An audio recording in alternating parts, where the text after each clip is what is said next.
So we're in this commercial complex, and this unit seemed to be running a little funny. The liquid line, I put it in cooling mode, out of heating mode. Standing here watching it, and liquid line was frosty. This was ambient temperature. Now it is about 50 degrees outside, but that's backwards. Sitting here talking with the customer, didn't hear anything, didn't hear the unit shut off, didn't hear the reversing valve click over. And then I came over here and felt the lines again, and suction line was cold to the touch, and liquid line was about ambient. So this is a heat pump. The customer complaint was it was getting too hot in the afternoon, so I'm going to hook up to it and see if we can duplicate the issue. Alright, so we got the field piece S-Man gauges here, hooked up, 410A, right there. Go ahead and flip this thing back on. See what it does here.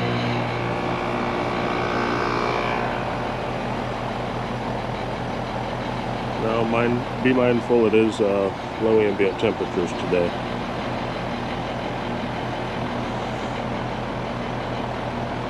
So head pressure is going to come down, suction pressure is going to be low. Okay, we're looking at our liquid line temperature compared to our outdoor temperature. I'm going to watch all data. I'm going to want to flip this thing back into heating mode. We should be energized for cooling mode. Our reversing valve should be energized. So we pull this off. You're gonna hear that reversing valve flip over, the compressor get a little angry for a minute.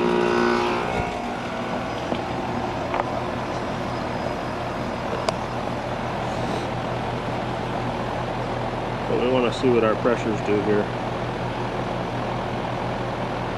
Now you see that? So we're supposedly in heating mode right now. What do you think about that? Okay. Put it in the comments. So, down on a heat pump, we've got this third port here. So in heating mode, this is your discharge line, because your refrigerant is going to go from your compressor to your condenser to your evaporator. Right now in heating mode, our condenser is inside. So this line's going to get nice and hot. This line will be warm as well. But this is your true suction port. So what we need to do is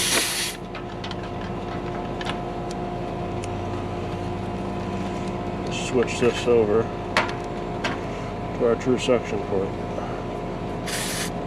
Okay.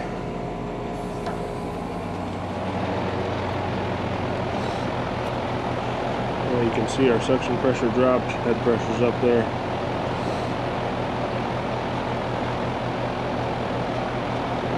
So I suspect an issue with the reversing valve based on what I saw when I first walked out here, but it might not duplicate itself for us. So we're going to run it in a couple different modes and just see how things look. So that suction pressure is pretty low, but we're going to let it stabilize. Alright, so I set up the phone because it's a little easier to see. Now our outdoor dry bulb right now is 52 degrees. These pressures are pretty low. See our liquid saturation, 85 degrees. 256 psi head pressure on a heat pump for 410. Pretty low, 57 degrees, or 57 psi suction. So let's go ahead and we're going to switch it back over to cooling mode.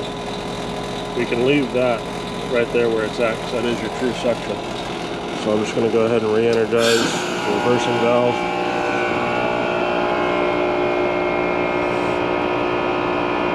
I don't really recommend doing that with the compressor running, but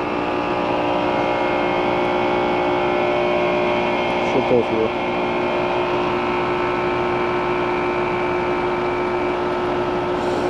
See, our pressures are not, they're equal. And that compressor's still humming. That's kind of why I like to do it while it's running. We had a differential in pressure, so there's no reason why it wouldn't switch over, but that thing's switching over real slow. I think we got a stick and reversing valve in this thing. Now we're coming down. Alright, so I do believe we got that one kicked. We got a reversing valve sticking in that one, so the customer complaint was in the afternoons it's getting hot. Now this is a brand new space and it's been vacant for a while over the winter, and we're just now getting to where we've got, you know, mid 60s during the afternoon. This unit is on an exterior wall. It's actually right there in front of me, but so it's going to get the, you know, the radiant heat from the sun in the afternoon.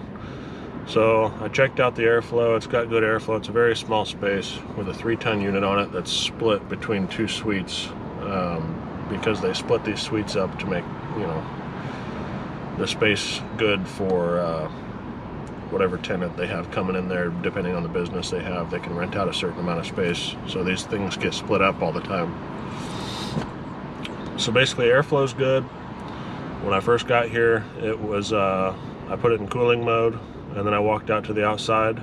Liquid line was cold, and vapor line was about ambient temperature, and that was 10 minutes after I flipped it into cooling. Thermostat was calling for cooling. Now I'm standing out there and I don't hear anything. I'm sitting here talking to the customer right next to the unit. I don't hear any sounds, no change in tone from the compressor or anything like that. And then I reached down and I touched the lines, and now our vapor line, our suction line, is cold to the touch, and our liquid line is, you know, ambient or so. And I'm like, well, that's kind of weird. So immediately I start thinking reversing valve. I don't know about you guys, but immediately I start thinking reversing valve is either leaking by or it's not shifting. So go back in the space, and we're blowing cold air now, and pressures look pretty good in cooling mode for low ambient. Our superheat settled down to about 15 degrees. Subcooling is non-existent, but you wouldn't expect it to be when it's 50 degrees out. There's no load in the space. It's 67 degrees in there.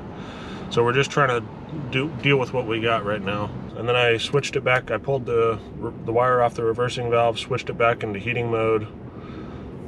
It's kind of a slow, weird shift. Usually it's a nice high pressure, and then it switches over. We're good to go. Compressor's pissed off for 3 seconds or so, and then it settles back down. But when I switched it back into cooling mode, you noticed it sat there for a while with the pressures equal. Now what that tells me, and I can try to find a picture of the inside of a reversing valve, but you should do a little research on your own. Maybe I'll make a video in the future. But these reversing valves, if they don't shift all the way over, now you can have pressure going where it's not supposed to. If it's not shifting all the way over, our pressure's equalized. That's pretty common.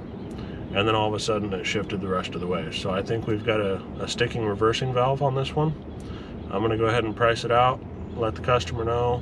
But yeah, reversing valve, not a very common failure, but it does happen, and they are kind of a bitch to swap out. But yep, I think we got that one kicked, based on the symptoms and what I saw while I was looking at it. So let me know what you guys think. I'd like to see it down in the comments where you diagnosed it yourself. So on that note, I'll catch up with you guys here in a bit.